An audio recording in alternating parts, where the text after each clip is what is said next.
hospital and you had an experience where you died and you left your body and you experienced heaven. And so, what can you tell people about that experience? The only thing that exists is people and the oneness. It's love and the oneness. That's all it is. So you come back to this world with all of its chicanery, all of its machinations, and we're clearly saying that they don't exist and therefore they don't matter. They don't come to attention in the same way, no matter how egregious they seem to be. We are going to serve the light and realize our highest good by being able to just, the Holy Spirit is with us. It was promised to us. We have the Holy Spirit here to turn this thing around for us and dismantle it in the dream, to exchange it for what the Course calls a happy dream, where we come to believe that the ego is gradually fading away, but in fact it could happen instantly if we were fully willing. But we just don't have the capacity to rise to that level right yet. But we're on the way.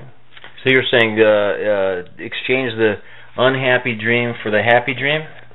That's what the Course calls it, a happy dream, where it's gradually waking up to understand that the ego is not our downfall, that we are not a victim, that we have not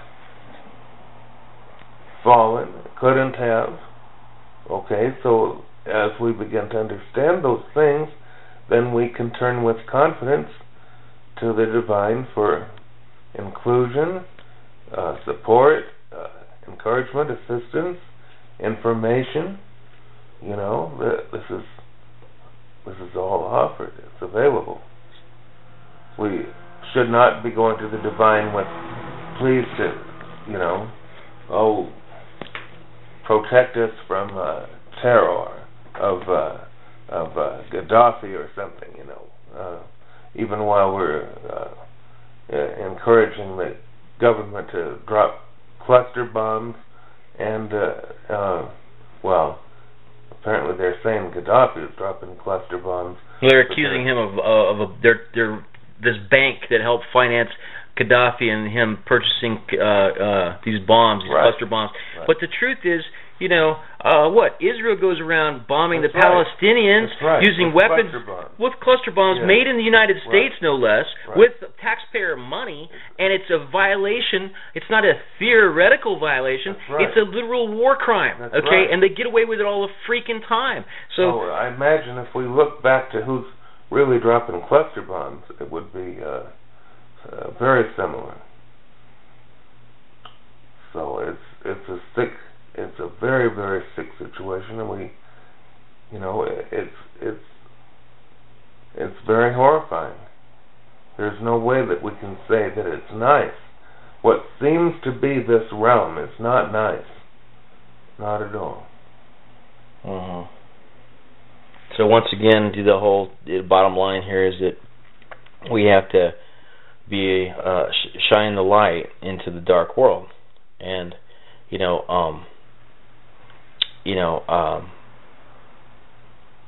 I don't think that our motivation should be that somehow this is going to have 100 monkey scenario and we're going to just all jump into fourth density or whatever. Fourth density isn't our goal. Our density is to return home to love, not to another sort of a incarnation, as it were, in some realm, whatever density it might be. Right. So you could reincarnate as a human being on Earth, or you could possibly reincarnate as a gray from the Andromeda, universe, or whatever. There might be all of these alien creatures, reptilian and what have you, that are, don't seem to exist for most people because, we're living in this illusion where there are no aliens. But for some people at high levels in the government, they have actually sat down at the table across the table from an alien. Okay, this is hard for people to comprehend. It's fantastic. It's absurd. Okay, but here's the really absurd thing, is that you could die, and in that moment of terror, instead of entering into the home, which is heaven, you could be sent back into an incarnation at a level 4 density of an alien, and it come back to Earth in a spaceship to fuck with stealing the gold or eating people, or who the hell knows what they're up to. But I'm just saying that this whole physical existence, whether it be the Sagittarius dwarf galaxy that's being swallowed up by the Milky Way galaxy, whatever it is, wherever you are on that, wherever your coordinates are, that's not who you are or really where you are. It's just a coordinate on a map in some theoretical holographic universe. Time is such, and our soul energy is such, that nobody knows but what we are not having several dreams concurrently, where we seem to be a body in several different locations, perhaps different times right now, if you can say now. So time doesn't mean anything and space doesn't. How could it be that they don't mean anything if they're real? Could it also be said that we are the debris of God? In other words, that the Big Bang was God blowing himself up, and now as we start to evolve in our consciousness, this is really God reformulating, reconstituting the matrix of his basic essence. And so you see people becoming more godlike, but also more evil in their inclinations. But that they're not going to progress any further in their evolution, because that makes them that's the extent of their evolution, because they've decided they're going to embrace evil. So there they are, stuck at that level. All right, for those people who do progress, they're getting closer to the divine, because it really is the debris of God who blew himself up that is who we are, and that we are just reconstituting the divine, and we're coming to the consciousness of who we are, and who we are is one. Okay, so that we're all one. Every being in the universe that has consciousness, that is a sentient being, has self-awareness, is as much a part of God as you or me or anyone else, and that we're all just through this process coming back. Now, I don't know if it's a process of time. We're brought back by the Holy Spirit. Holy Spirit and its light are bringing us back.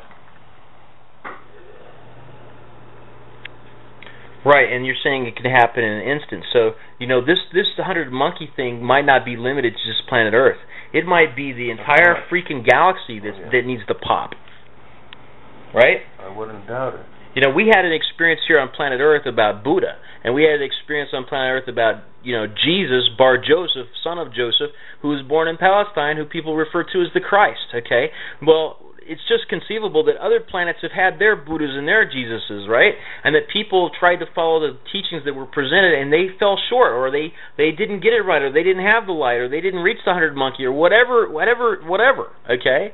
And so really what's happening is that the intelligence force of the entire cosmos is struggling to have a moment of leaping forward to return to heaven. It's like the reverse of the Big Bang. It's like, okay, the Big Bang just goes boom, and now the reverse is happening. It's about ready to just, collapse on itself or just disappear. Well, that's when it happens. That's the grace of God. That's what we are working for. We're working for a return home, where we are not pained, we're not deceived, we're not used, we're not broken and left basically to die. God doesn't do that to us. So, this has been a forgettable type of a moment, and it appears that the universe in its forgiveness will also establish a kind of forgetfulness. I don't think that we're going to be tortured by the memory of this for eternity either. The whole nonsensical aspect of it is, I think, we're going to see that it doesn't make any sense, and that's going to be the undoing of it. You know, when Donald Rumsfeld was the head of the Pentagon, he got up there, and there's this famous press conference where he got there and he said, "There are known knowns, there are known unknowns, there are unknown unknowns." He was having just an unguarded moment where he showed his true brilliance. What wasn't he? Well, he had it right, though. You know, there are things that we know, and there are things that we know that we don't know. Okay, I know that I'm not a rocket scientist. All right, but then there are unknown unknowns. Okay, which means that I don't know that I am God. All right, I just don't know that one. All right, so there are, but then there's another that he didn't talk about, and that is the unknown and unknowable. Okay, there is an unknown and an unknowable. Okay, and what is unknowable is the divine. Okay, and that's why we create gods. We create gods because we can't know God. Therefore, we create a god to substitute, because the true divine is the unknown and the unknowable. Okay? So everything that we think we know falls short of the essence of divine. Okay? What we think we know is the construct of this artificial world that we've created. And what we think we know is what limits us from our true identity and oneness with the divine.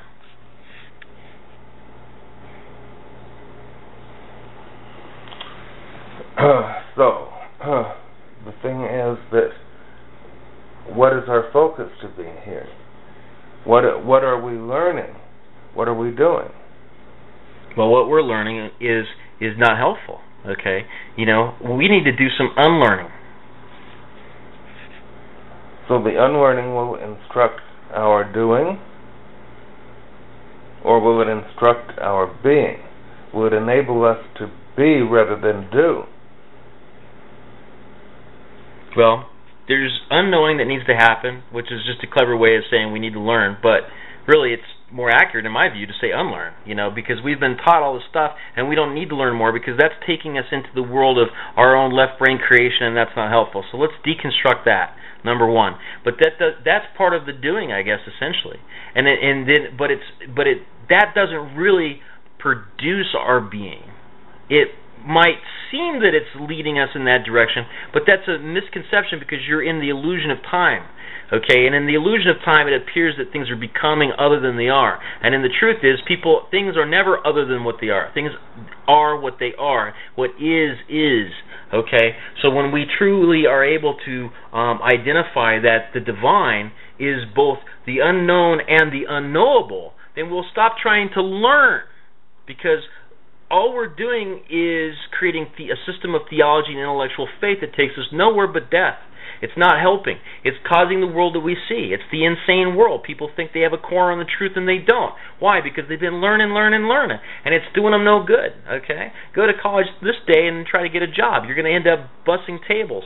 All right? When you spend all this money and gone in debt to go to college and university and you can't get a job, it's another bubble. You know, what they should do is like start marketing these student loans like they did the mortgages when they created the derivatives market. Create another derivatives market on student loans.